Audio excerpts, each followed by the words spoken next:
ndalaba ibozo ndalaba yenkula yandya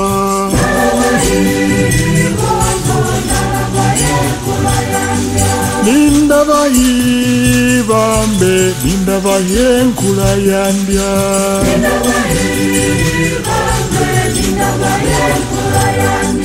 iwe luhalula omwisi wayo izonzu nenkula yandya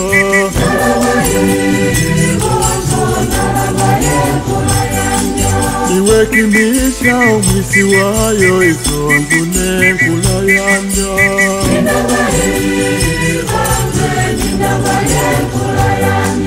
abayigi mwaka yigile mwayigile mwikimbizo barabara Buzwiga. Ndio. Labda tueleze leo katika familia hii kuna tukio gani ambalo linajiri na ambalo mpaka sasa tuko hapa? Katika familia hii leo tarehe 7 mwezi wa 9 tunatarajia kumhamisha babu yetu Buzwiga Banga ambaye aliyezikwa eneo la chini kule. Naona zamani walipotoka Butaranda walikuja kuishi pale. Baada ya kuishi pale, baadaye Mpendakula mtoto wake alihamia chini kule. Alipoishi kule chini kule, baadaye mzee akatoka pale akaenda kuishi naye kule. Alipofariki mwaka 1960 alizikwa eneo hilo. Lakini baadaye mvua ya mwaka 61 ilikuwa mvua maarufu kwa jina la mvua ya uhuru, eneo hilo lilijaa maji. Wakahama kutoka kule wakaja kuishi hapo mbele kidogo pale. Meishi pale, baadaye mzee Mpendakula Buzwiga akawa amefariki akazikwa pale. Kaburi la mzee Buzwiga Banga tuliliacha kule. Lakini kutokana na mabadiliko ya tabia ya nchi, kwa sasa eneo hilo mto umehama kutoka njia yake ya awali umeingia juu, kwa hiyo kuna maji. Baada ya kuonekana kwa kuna maji, basi kwamba tukafuata utaratibu wa serikali. Tukaenda mahakamani, tukachukua mwanasheria, baadaye tukapewa kibali cha kuhamisha kaburi lile kutoka chini kule kuleta hapa. Kwa hiyo anayekuja kumzikwa hapa ni masalia ya marehemu Buzwiga na familia, kwamba eneo hili basi ndio liwe eneo kama la ukoo. Naona liwe eneo la makaburi ya ukoo. Basi sasa tunashukuru. Labda kwa kifupi mzee, kwa majina unaitwa nani? Mimi naitwa Magesa Donatus Evaristi Magoti. Ndio. Ni katika familia hii babu yetu hapa ambao tutatarajia kumweka hapa ni nani yako? Mimi huyu ni baba. Ni baba. Basi sana pembeni tunaona kina bibi huyu hapa ni mama mkubwa ambaye anaitwa Yera Mkupi. Anaitwa Yera Mkupi. Na huyu hapa anaitwa Sabina Mkupi. Katika familia hii huyu marehemu anayehamishwa kutoka kule kumleta hapa, huyu anamuita nani kweli mama? Anamuita babu kizaa mama yao. Kwa hiyo kama sisi hao wanamuita babu yao, sisi kwa kinani kwa kimila tunamuita baba. Sawa mzee, tumekuje tena kwako. Ndio. Hawa nafikiri ni wanafamilia wa ukoo gani? Hawa shangazi yangu. Ndio. Ambaye alikuwa mtoto wa mzee Buzwiga. Naona alikuwa dada yake.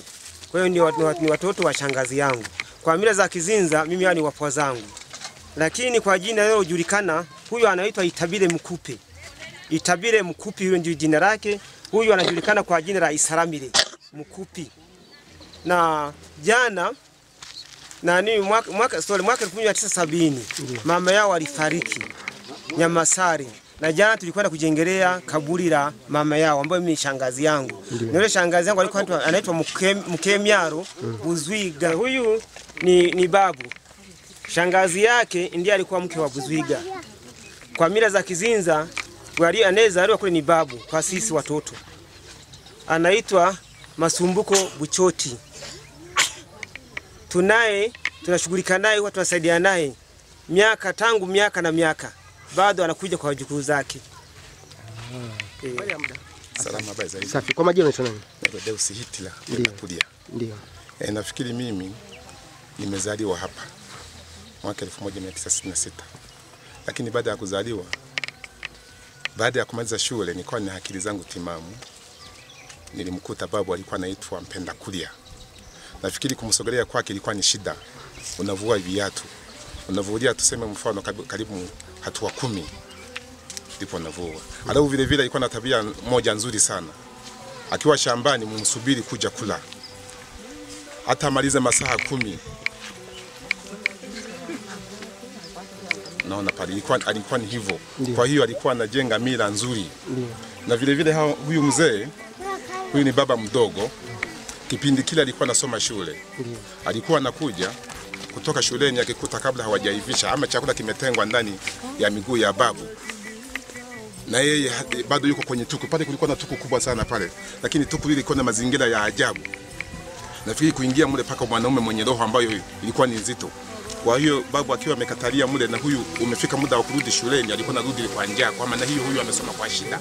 Isaramire Mkupi. Ya dini Sabina Mkupi. Wewe ni Muhimba, ni Mzigaba? Mimi sio Mzigaba, ndio Muhutu. Aha. Sawa sawa. Labda utueleze kidogo kwamba leo hapa mmekuja kufanyaje na hiki kilichofanyika hapa. Ni nani yako aliyelala hapa na leo mnafanyaje? Tueleze kwa kifupi. Ya dawa melala hapa tunaleta leo ni babu. Kizaa mama. Ndio. Sawa. Uliulizwa pale mwanzoni kwamba alikuwa na watoto wangapi? Labda unakumbuka? Watoto wa kike walikuwa 5, wa kiume 3. Ndio, labda unakumbuka sehemu ya matukio mlipokuwa wadogo na huyu aliyelala hapa, ni matukio gani ambayo unayakumbuka? Matukio kabisa. Ya kusema hapa matukio sijui labda alikuwa mtu wa namna gani? Alikuwa muhunzi? Mkuta babu alikuwa ana nani? Alikuwa ana tabia mbaya, alikuwa ana nini? Alikuwa mzuri mno. Sawa. Asante sana. Mimi hapa. Sawa. Kwa majina naitwa Alphonse Mrundumo Rukuba. Mimi katika familia nipo katikati. Kwa sababu mama aliyenizaa alikuwa na utani kwa ukoo huu. Ila kufuatana na tamaduni za kipindi kile ilikuwa heshima kubwa sana. Mama alimheshimu sana, hasa Mpenda Kula sana, alikuwa anamuita kaka. Na mimi Mpenda Kula nilikuwa namuita mjomba. Halafu Buzwiga nimemwona alikuwa ni mzee mtulivu sana katika wazee wote. Ila kidogo mzee Mpenda Kula alikuwa na kale ka kaidi kadogo. Sasa basi katika tendo hili nashukuru sana hasa kunishirikisha mimi. Kwanza namshukuru Mungu kunifikisha mpaka sasa na kupata taarifa za hapa. Kwa kweli familia hii ni familia nzuri sana. Nakumbuka kijana Hitler alikuwa ni kijana mzuri sana ambaye alikuwa na heshima kama baba yake Mpenda Kula ambaye alikuwa anaitwa Rwali. Lakini kuna wengine walifanya lugha gongana basi tu. Sasa kwa ufupi natoa shukrani sana kwa familia kwa majambo wanayofanya, ni kitu cha muhimu sana katika maisha ya kileo. Kwa sababu kwanza tukio la kuhamisha kaburi ni geni kweli. Yaani ni kijana ambaye namuona naye ni mtu katikati. Kidogo ni mtu mpole, mtu wa maendeleo, na kwa ufupi nasema asante sana kunikaribisha na mimi nikashiriki katika tukio hili kubwa. Kwa sababu mzee aliyefariki wa kwanza sikuwepo, wa pili karibu wengine wote nimeshiriki. Asante sana. Asante sana. Ni mwisho kabisa, unafikiri ni nini ambacho walisi vijana hasa katika maisha haya ya kukua kwa sayansi na teknolojia, ambao sasa matukio kama haya tushazika wamemaliza, ndugu zao wengine wanakwenda wanazikwa huko na serikali na hawaoni thamani tunapofanikiwa? Karibu sana. Kwa ufupi kwa kweli vijana wetu wa katikati hapa tumekuwa hatuna msimamo. Utakuta wanapokufa wanazikwa huko waliko. Lakini sasa tuige tamaduni za leo, mtu anapokufa apelekwe kwao. Kwa sababu haya makaburi ni kumbukumbu. Kwanza ukiangalia eneo la hapa ni eneo zuri sana, kwa sababu kuna kaburi nyingi. Sasa ndugu zangu, alivyosema sijui ni nani hayati Mwinyi, kugeuza sio mchezo bali ni juhudi na maarifa. Sasa haya maarifa wayatumie, waendelee. Na nawaambia hasa watoto wadogo waige hii mipango. Ni mipango mizuri sana. Mimi ninapoona hivi nafurahia sana. kwa sababu mkusanyiko huu hata hawa watoto watafanya kumbukumbu. Wengine wanamuita baba, wengine babu sio wangapi wanakuja kuona alipowekwa. Bahati mbaya inabakia mifupa, lakini mifupa ina thamani zaidi katika maisha ya damu. Asante sana. Asante sana. Habari zenu? Salama. Ndio. Tumeona wengine wamevaa t-shirti kumbukizi ya mpendwa wetu. Labda mkatufahamisha nini mliovaa t-shirti hizi kumbukizi ya mpendwa ni kina nani? Kwa niaba mama twende. Kwa majina naitwa Moja Hitler. Hizi t-shirt tulizovaa Wazungumze baadhi tu, manake muda unatuacha. Manake ni sehemu nyingi tunazokwenda. tulinunua kwenye siku ya kumbukizi. Tulikuwa tunakumbuka marehemu wote waliofariki. Kwa hiyo tulinunua kama ukoo, tukanunua hizi t-shirt za kumbukizi. Na maana wengine ndio maana tumevaa, wengine wamezisahau nyumbani. Haya, asanteni sana. Ni eneo ambalo mzee marehemu Buzwiga Banga alipohama kutoka Butaranda alikuja kuishi hapa. Hapa ndipo alipoishi na watoto wake wote wale 8, lakini wengine kushaolewa. Akaja kuishi nao hapa. Aliishi na Barabara Buzwiga, aliishi na Mpendakule Buzwiga pamoja na Someke Buzwiga, aliishi nao hapa. Na Someke Buzwiga amezikwa maeneo haya, katika eneo hili hapa. Hapa tunaita kwa jina la Kizinza Hamsambwa. Ni eneo la Hamsambwa ambalo ukoo unaliheshimu, endelea kulitunza kwa mila na desturi za Kizinza. Tuli eneo lyo mwaguku Buzwiga Banga kayarugire Butaranda yeza yatura hanyini na abana bomwe bona bakiri bato bakabandito na tajibwa kana yeto mukabangere Nyabayango Mkemyaro Nyabahimbiri Mwaduma Bana angu bana Mwaduma nguna mtaji Nyabayango na Mukabangere na Mugambire Nchari Mukabangere abantu 5 babu wenye na Mugambire Barabara Duwali ko mwana w'umwamukemyaro aho tulya nyaho ari kufa babu yasiga ho nyine otubere niho twashuma kidogo tu. Nafikiri hii ni eneo ambalo ni la mitambiko. Sisi kwetu kabila yetu ni Wazinza. Kipindi kile hapo kwetu ilikuwa ni family kubwa sana. Manake mimi baba mzazi mzee Hitler Mpendakule alikuwa na wanawake 3. Sisi tulikuwa ni wakina mama 3. Na kila mama alikuwa amezaa watoto 9, 10, 10 na kitu. Nafikiri ilikuwa ni familia kubwa sana. Kwa kuwa tulikuwa na mitambiko hii, tumeishi vizuri wote, hakuna mtu aliyebuguziwa ndani ya familia yetu hii. Maana tulikuwa tunaishi kwa kuogopa na jamii. Nafikiri bwana mtangazaji, hii ni historia yetu fupi tuliyoikuta hapa. Kwa mila desturi, kwa mtu alikuwa anakufanyia kosa na akafanya kosa, basi msambwa ulikuwa unatumwa, na ukienda kule unafanya unaweza kuleta madhara ya kuweza kuua. Ndio ilikuwa mila za Wazinza. Lakini mpaka sasa hivi hakuwa anaweza kuchanja kuni katika eneo hili. Haikuwa kuweza kuchanja kuni. Labda unapotuambia Msamba, labda kwa Kiswahili tafsiri yake ni ipi? Msambwa kwa Kiswahili inaitwa kwa Rutego. Kama ilikuwa mzimu. Ilikuwa ni mzimu ambao ulikuwa unetunzwa humu, ambao ulikuwa unaweza kwenda kulingana na mila za zamani na tamaduni za zamani. Kwa mtu alikuwa labda ameiba, basi ulikuwa unatumwa kuweza kumfuatilia na kuweza kurudisha mali aliyoiba. Asante. Labda tunamwona dada, karibu njoo mmoja tukuone. Soge hapa dada. Haya. Mama, habari ya saizi? Nzuri tu, habari za kushinda. Kwa majina? Kwa jina naitwa Inyegire. Naitwa Inyegire Songezi Kamama. Wewe ni nani katika babu yetu wa leo ambao tunamhamisha kutoka kule tunampeleka sehemu nyingine pale? Asante. Mimi huyu babu ambaye tunamhamisha ni babu yake na mama. Mama ndo mkubwa wa huu ukoo, ndo alianza kuzaliwa na babu Barabara. Babu Barabara au babu yetu huyu, wewe unavyofahamu ana watoto wangapi?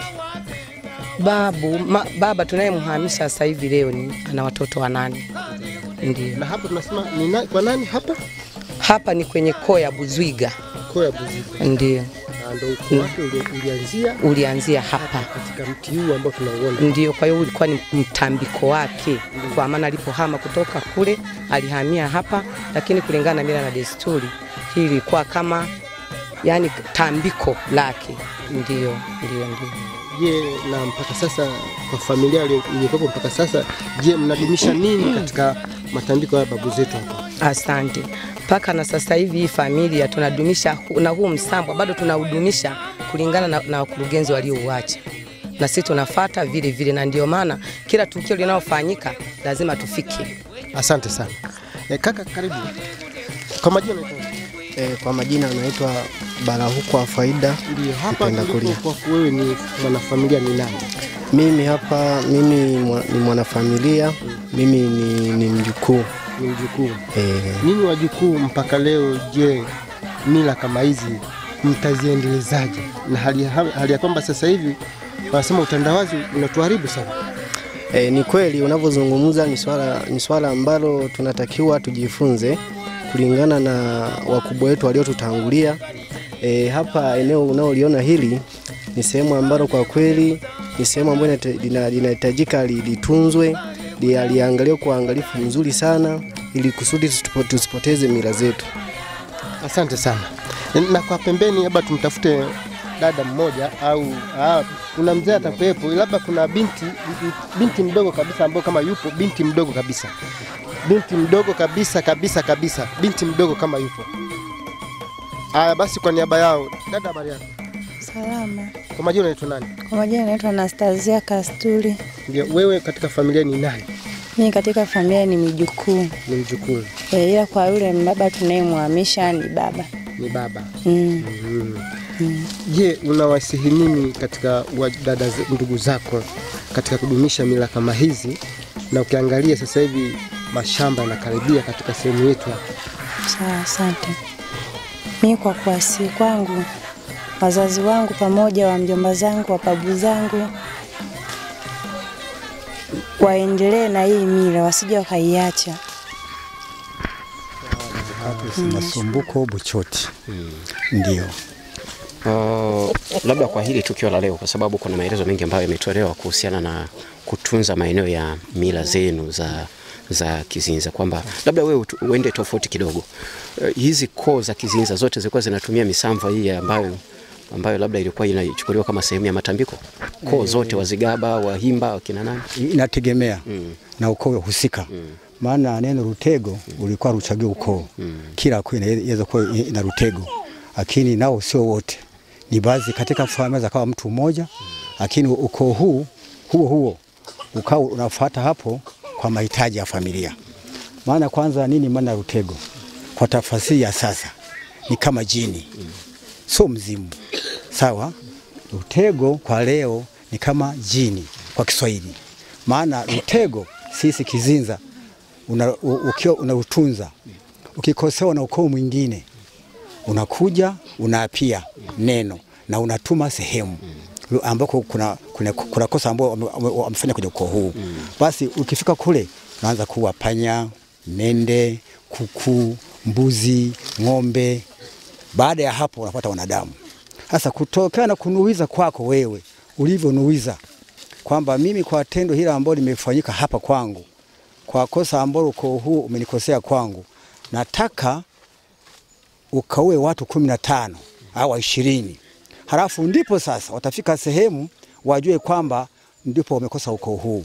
Na wakija kuniomba kuwasamehe, nataka msichana moja kati yao au na ng'ombe 30. Itakuwa hivyo, ule ukoo mpaka utachanga tu. Au ukisema kwamba nataka wafe wote, habaki mtu mmoja aliyokosea, na itakuwa hivyo. Kwa hii utego ni kama vile jini kwa sasa. Ndio hivyo. Kuna masharti ambayo tulikuwa tunasikia kwamba lazima yazingatiwe. Pamoja na kutochukua kuni, kuchanja kuni maeneo hayo, kufanyaje? Labda utupitishe kidogo, kulikuwa na masharti gani? Labda kizazi cha leo tuweze kufahamu. Kizazi cha leo waweze kufahamu kwamba ukikuta kuna ukoo na miliki jambo kama hili, basi wewe huruhusi kuja kuchanja kuni mle. Maana ukifanya hivyo umechukua shida. Akifika mwenyewe akuta kitu kimefanyika namna hiyo, akilalamika na akasema aliyechukua kuni humu au alikata mti humu, basi naomba umfuatilie.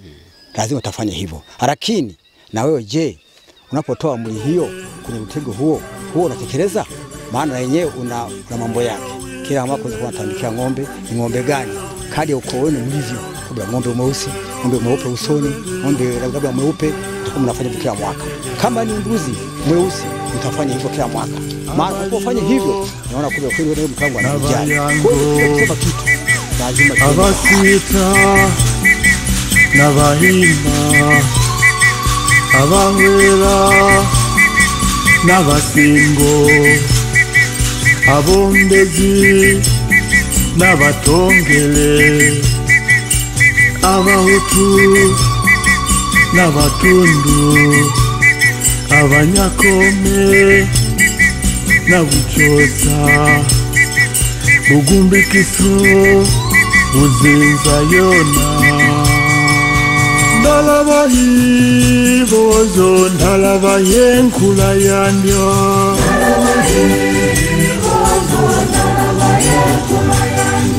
nindabahibambe nindabayenkula yandyo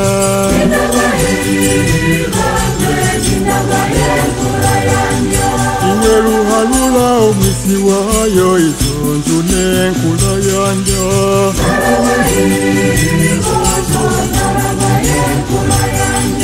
iwe kimisha omwisi wayo izonzu n'enkula yandyo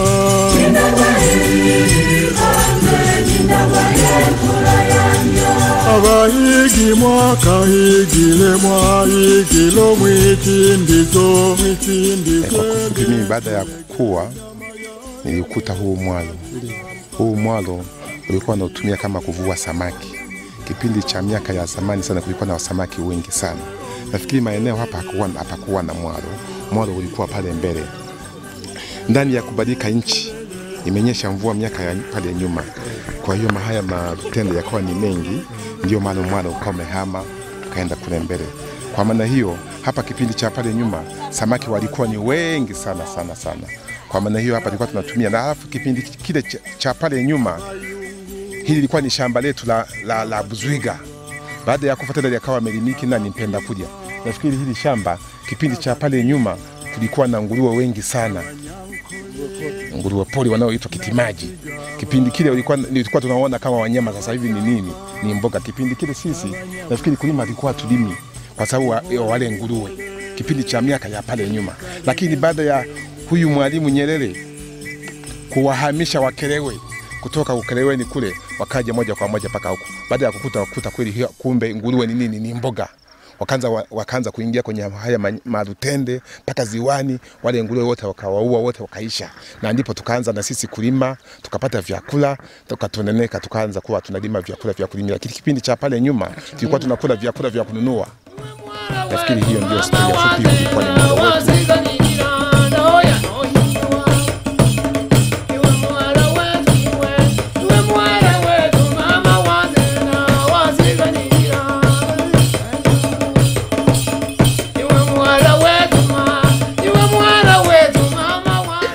Eneo hili aliishi Mpendakula Buzwiga ambaye alikuwa ni mtoto wa sita, mtoto wa saba kuzaliwa. Yeye alipotoka maeneo ya Nyansenga alikuja kuishi hapa, na baadaye Buzwiga banga alihama kule kutoka kwenye eneo la Msambwa kule, naye akaja akaishi eneo hili na mtoto wake. 1960 akawa amefariki. Alipofariki basi walimpumzisha hapa. Lakini mwaka 1961 mvua ya huru iliponyesha, eneo hili lilijaa maji. Mpendakula Buzwiga alihama hapa akahamia juu pale ambao kuna makaburi kwa sasa hivi. Lakini kwa sasa historia inajirudia. Mwaka huu tena maji yamekuja yameongezeka. Kwa eneo sasa sehemu kubwa limeshakuwa maji, tukaona kwa ni swala la busara, basi pia tuhamishe masalia haya ya marehemu Buzwiga Bagabangaa tuweze kuyapeleka mahala ambapo kustahili pale juu kwenye makaburi ya watoto wake na wajukuu zake. Basi ni kujaribu kufukua tuweze kupata masalia ya mwili wa Buzwiga Bagabangaa na kuweza kuingiza kwenye jeneza tayari kupeleka kwenda kuzika kwa mara nyingine tena. Ndugu zangu wana jamii, yani Abanyamuturu kwa lugha ya Kizinza, kwa Kisukuma wanasema wananzengo, basi naomba tusogee hapa basi tufanye kazi hii kwa ajili ya kuweza kufukua masalia ya mwili wa Buzwiga Bagabangaa. Tuombe tuwe na dua kidogo. Mama mchungaji kwa Mtakatifu, mtakatifu Mungu wetu uliye hai. Nasema asante Baba kwa uweza wako na ukuu wako. Asante Baba kwa sababu ya mkusanyiko huu Jehova. Tazama Baba, watoto wa kike na wa kiume tuko mbele yako hapa. Tunapoenda Baba kufukua huu mwili wa babu yetu, mzazi wetu mpendwa. Naenda Baba ukabariki. Katakase Baba hata kaburi hili linaoenda kufukuliwa tena na kuzikwa upya. Kwa sababu Baba neno lako inasema ya kwamba Baba sisi tu mavumbi na mavumbi tutarudi. Tubariki Baba, tutakase. Ninapinga na kuharibu kila hila zote za yule mwovu shetani. Pepo atakayeweza kusimama katikati ya huu msafara na hii kazi akashindwa, hana nguvu wala mamlaka. Bali Baba uweza wako na ukuu wako uwe pamoja nasi. Tubariki Baba, tutakase. Ni katika jina la Baba, Mwana na Roho Mtakatifu. Amen.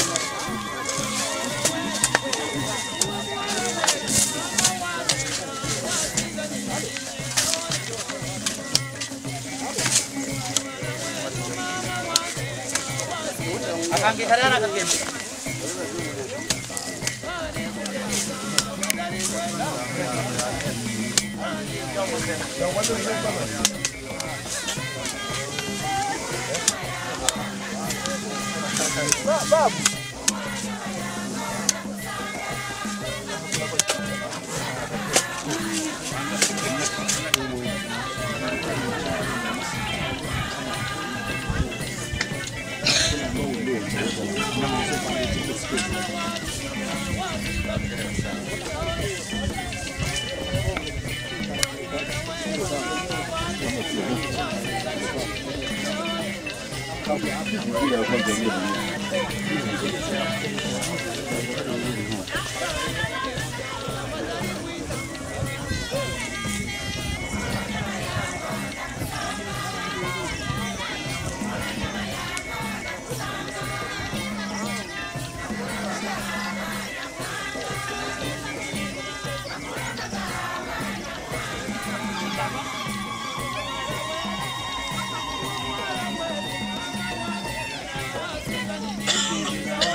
Drone no malengo.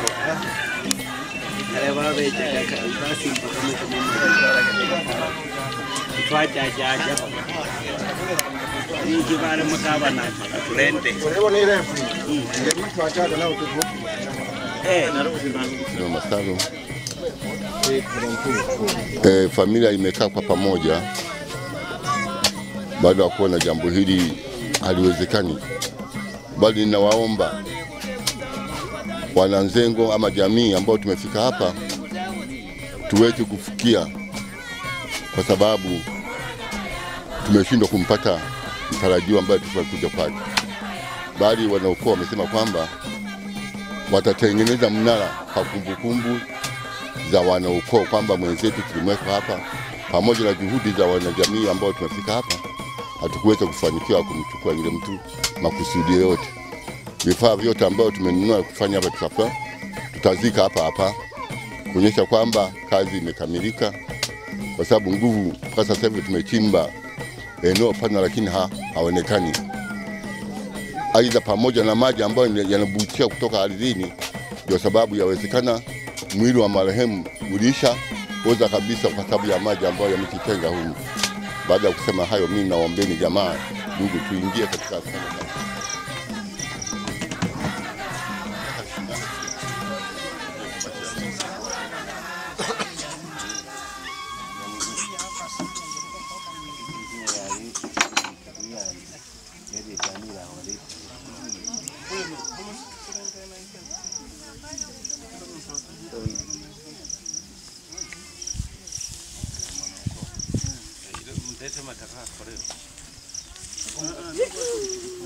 Mwenendo ndo.